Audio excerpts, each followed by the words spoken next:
Okay, let's jump right into this explainer. Today, we're diving deep into the fascinating neurobiology behind extreme violence, and we're going to confront that massive pop culture myth of the killer brain. For decades, society's been completely captivated by the dark, seemingly unexplainable actions of violent offenders. But as neuroscience advances, we're actually transitioning from just looking at social causes to examining the very physical wiring of the human mind itself. So, we're starting off with a massive question today. Are some people simply biologically destined to commit terrible crimes? It's the kind of question that really challenges our foundational understanding of free will, morality, and justice. When we hear about unspeakable acts, our very first instinct is to ask why, right? And often, we look to the brain for a simple, definitive broken piece that just explains the whole shebang. But as you'll see today, the science is way more intricate than a simple yes or no. All right, Section 1. The killer brain myth. To really get to the truth here, we first need to clear up some major misconceptions pushed by the media and separate verified reality from total fiction. There is this incredibly pervasive narrative out there that these individuals are essentially biological machines wired strictly for murder. Now, on one side, we absolutely have documented cases, like Charles Whitman, the Texas Tower sniper, who actually had a brain tumor discovered during his autopsy. But on the other side, we have pure speculation. Take Ted Bundy or Charles Manson, for example.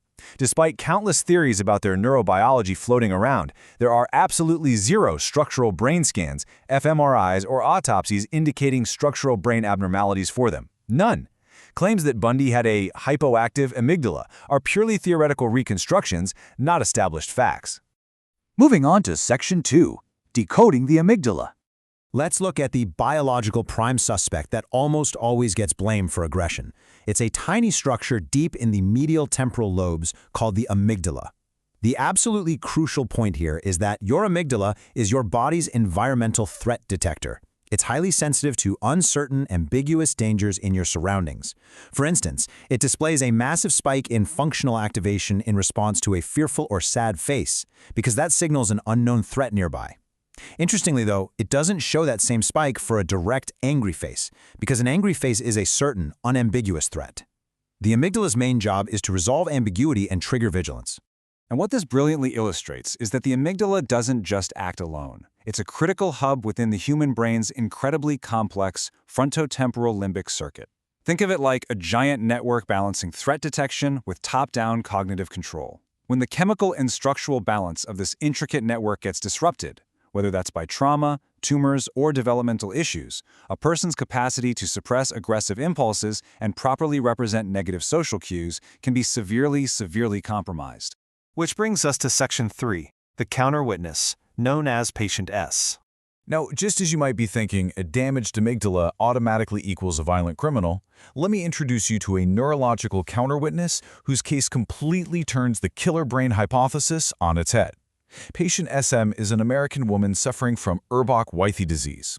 It's a rare genetic condition that completely calcified and destroyed her amygdala by late childhood. And the result?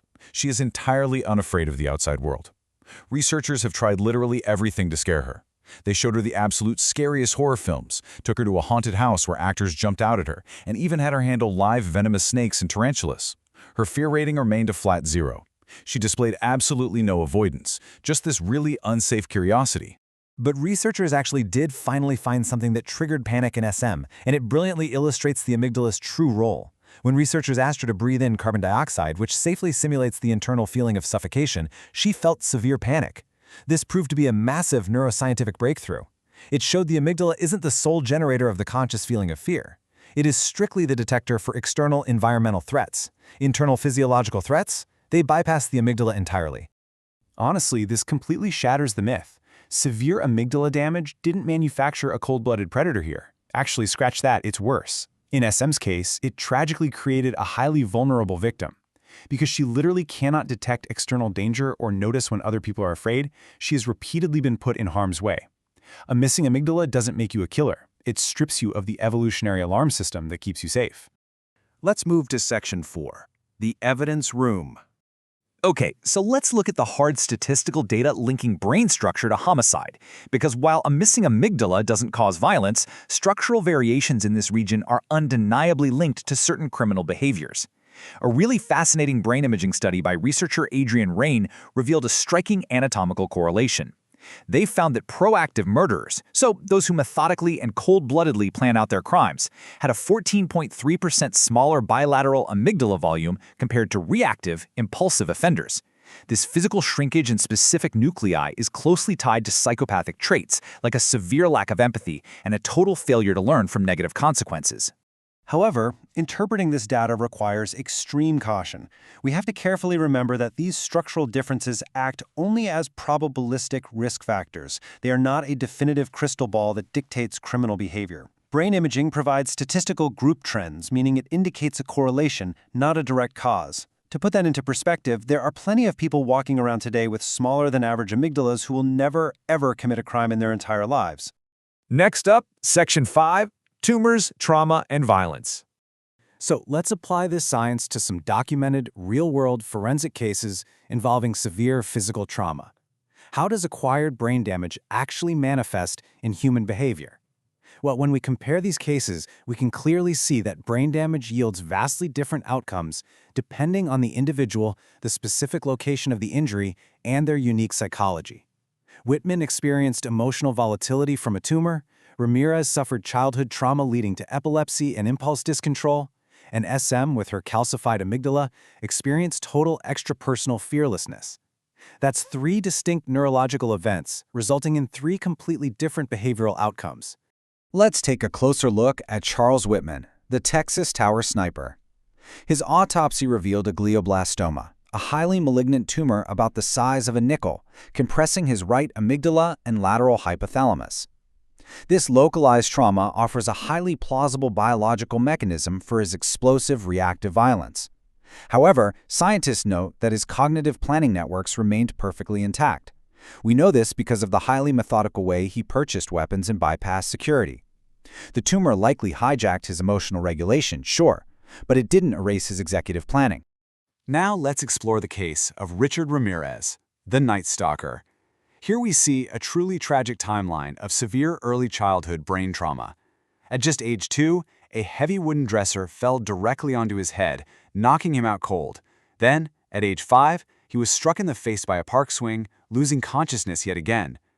These severe early injuries led to chronic temporal lobe epilepsy, and because this trauma occurred when he was under the age of 5, it severely disrupted his foundational brain development, specifically in the areas regulating impulse control and emotion. Bringing us to Section 6, Biology is not destiny. What all of this evidence really points to is a much more nuanced reality about human behavior. Biology sets the stage, for sure, but it absolutely does not write the final script. Extreme violence isn't born from a single killer brain anomaly.